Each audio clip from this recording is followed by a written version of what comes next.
Bonjour à tous, nous sommes ravis de vous retrouver pour ce nouveau numéro du magazine de TLM dédié à votre santé. Et ce mois-ci, c'est dans le service de réanimation chirurgicale au sein du pavillon H flambant neuf à l'hôpital Édouard Herriot que nous vous emmenons.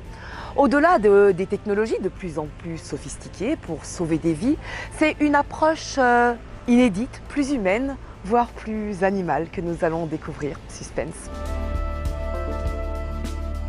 Bonjour professeur Thomas Rimley. Alors vous avez la chance d'occuper ce tout nouveau bâtiment H, emblématique de la rénovation de l'hôpital Édouard Herriot, inauguré tout récemment par la ministre de la Santé en fonction depuis 6 mois. Alors qu'est-ce que tous ces équipements apportent en termes de fonctionnalité pour le Trauma Center? On a maintenant à Édouard Herriot à disposition un plateau technique ultra moderne qui nous permet une prise en charge optimale des patients polytraumatisés. Qu'est-ce que ça veut dire aussi un plateau technique ultramoderne? C'est un plateau technique où on a mis au sein d'une même unité de lieu l'ensemble de nos installations. La salle d'accueil des urgences vitales, ce qu'on appelle le déchocage, le bloc opératoire, la réanimation chirurgicale, le service de radiologie avec le scanner, l'IRM, la radiologie interventionnelle. C'est un gain en termes de temps. Et je pense que sur une année calendaire, on doit gagner quelques dizaines de vies sauvées supplémentaires rien que grâce à cette organisation. Quel va être le parcours du patient qui arrive au pavillon H en réanimation? Pour la traumatologie, on a les patients qui ont un parcours spécifique. Ils arrivent dans cette salle de déchocage où on fait les premiers soins pendant 30 à 45 minutes. Et puis après, 3 orientations possibles. Soit le patient est vraiment trop grave, et dans ce cas, il va au bloc opératoire directement. Soit on a le temps d'aller faire un bilan radiologique sur un body scanner. Soit, une fois qu'il est stabilisé, on admet le patient en réanimation, dans notre service de réanimation. Quelle est la typologie de patients que vous prenez en charge et d'où viennent-ils? De quel périmètre? Donc nos patients sont admis à partir d'un large bassin de population qui va grosso modo de Mâcon au nord à Montélimar au sud. En fait, la traumatologie française est organisée en réseau pour qu'on puisse donner la même chance à un patient qui a un accident de la route à 70 km de Lyon ou à 500 mètres de l'hôpital Édouard Herriot, pour que les chances soient équivalentes. On a une large majorité de patients qui sont en traumatologie qui viennent des accidents de la route, mais pas que. En fait, on a aussi beaucoup d'accidents de travail. On a aussi des tentatives de suicide, où on a des patients aussi en état de choc, qui sont des chocs infectieux, des chocs septiques, des chocs allergiques. Le service que vous dirigez est très à la pointe, avec bien sûr beaucoup de technologies. N'est-ce pas parfois un petit peu déshumanisant? Du coup, que mettez-vous en place pour réintroduire un peu d'humanité au sein d'un service de réanimation chirurgicale? Quand on rentre dans une chambre, on peut être surpris, on a l'impression parfois d'être dans un cockpit d'un avion. Néanmoins, il faut savoir que nos patients sont de moins en moins sédatés. Donc on a pris beaucoup de mesures récemment pour améliorer le confort des patients, le vécu des patients de leur séjour en réanimation. D'abord, les chambres sont accessibles aux familles 24 heures sur 24. La nuit, on fait attention à ce qu'ils puissent dormir, puisque comme ils sont plus réveillés le jour, il faut qu'ils puissent dormir la nuit. Et puis aussi, on fait attention à la dignité. Les portes sont maintenant fermées. On a des systèmes d'alarme très sophistiqués qui nous permettent de savoir quand les alarmes sonnent alors que la porte est fermée. Et ça, c'est très bien pour le confort des patients et le vécu du séjour en réanimation. La traumatologie est au cœur de l'activité du service et la salle de déchocage est souvent la porte d'entrée pour accueillir les polytraumatisés, en particulier lors d'accidents graves de la circulation. Plus de 1000 déchocages sont réalisés ici chaque année, plaçant le centre parmi les premiers au niveau national. Alors bonjour docteur Guillaume Marcotte. Pour commencer, nous sommes dans la salle de déchocage. Alors, qu'appelle-t-on le déchocage? Le déchocage, c'est l'emergency room d'urgence de la série télévisée Urgence. Donc on va prendre en charge tous les patients traumatisés sévères. On va les prendre en charge après les pompiers et le SAMU qui nous les amènent. La prise en charge au déchocage doit être courte. À peu près 50% des patients décèdent dans les suites d'un accident dans la première heure. Et là, pendant cette phase très courte dans le temps, on va les déchoquer, c'est-à-dire traiter les détresses vitales. On doit tout mettre en place pour éviter qu'ils décèdent. Donc cette prise en charge, ici, on la limite à 30 minutes. En 30 minutes, on doit avoir conditionné le patient. Le but est derrière d'aller au plus vite au traitement de l'hémorragie, donc généralement au bloc opératoire ou en salle de radiologie interventionnelle. Donc la capacité d'accueil ici est de 5 lits. Parce que déjà, on a à peu près 30% des patients qui arrivent en simultané. On est rarement une seule victime dans un accident. Donc on peut être amené à prendre plusieurs victimes en charge. Malheureusement, tout le monde ne va pas s'en sortir. Cette étape est donc décisive pour la suite et il faut songer au don d'organes. Comment gérez-vous cette suite ?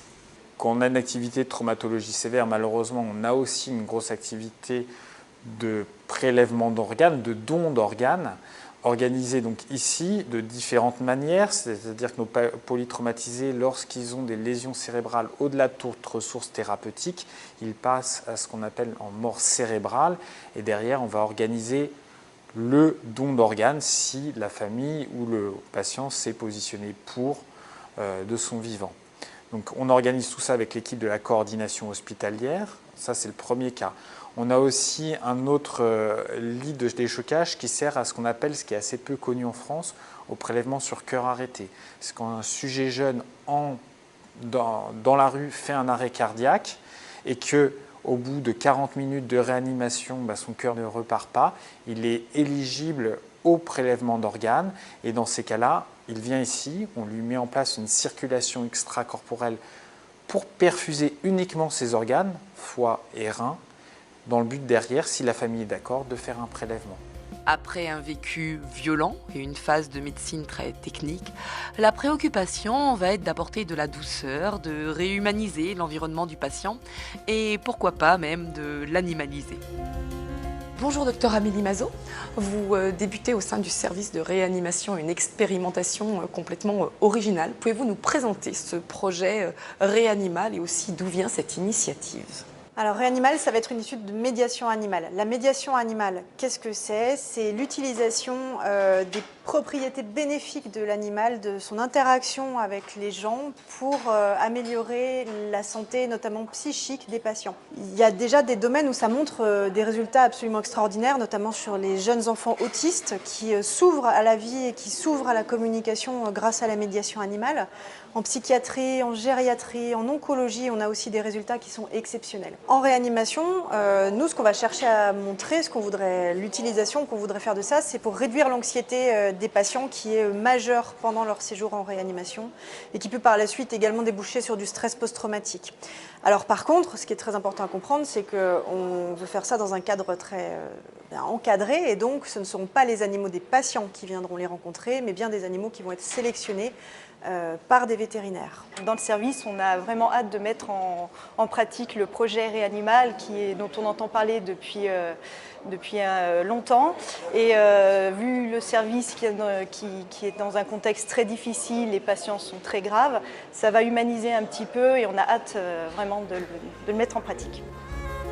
Damien Decran s'est rendu au campus vétérinaire de Lyon, à Vétagrosup, pour rencontrer le docteur Catherine Escriou et mieux comprendre le partenariat mis en place avec le service réanimation de l'hôpital Édouard Herriot. Un reportage. Le projet Réanimal est né à l'initiative de l'hôpital Édouard Herriot.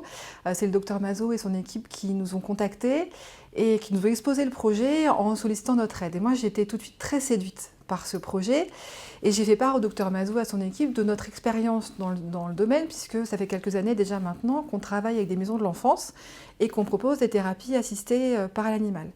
Le parti pris que l'on a pris avec Vétagrosup a été de travailler avec les étudiants et avec leurs chiens, d'une part parce que les étudiants étaient très demandeurs d'activités solidaires, de pouvoir faire quelque chose pour autrui et pour son prochain, et d'autre part, ils étaient très demandeurs aussi de pouvoir le faire avec leurs compagnons à quatre pattes et avec leurs chiens.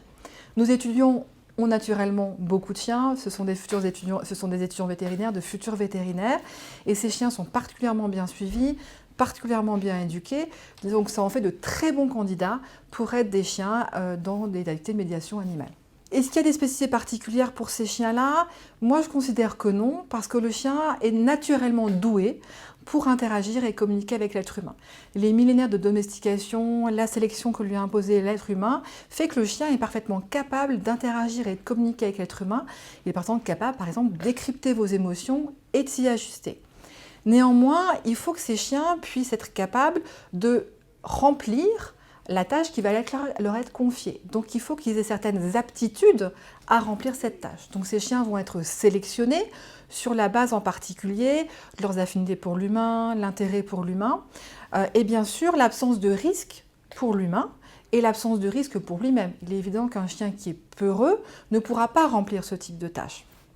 Donc, au cours d'un entretien avec le propriétaire du chien, au cours de petits tests qu'on fait subir au chien, on va être capable de dire si le chien est capable ou pas de remplir cette tâche. Le bénéfice retiré de l'interaction entre l'humain et le chien, il est multiple. Il y a déjà rien que la présence du chien qui est apaisante et déstressante.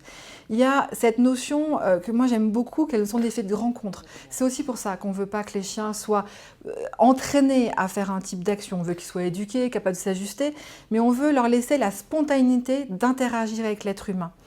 Donc il y a l'effet calmant, déstressant, et puis le fait de sortir du cadre du soin, de faire quelque chose d'autre à l'hôpital.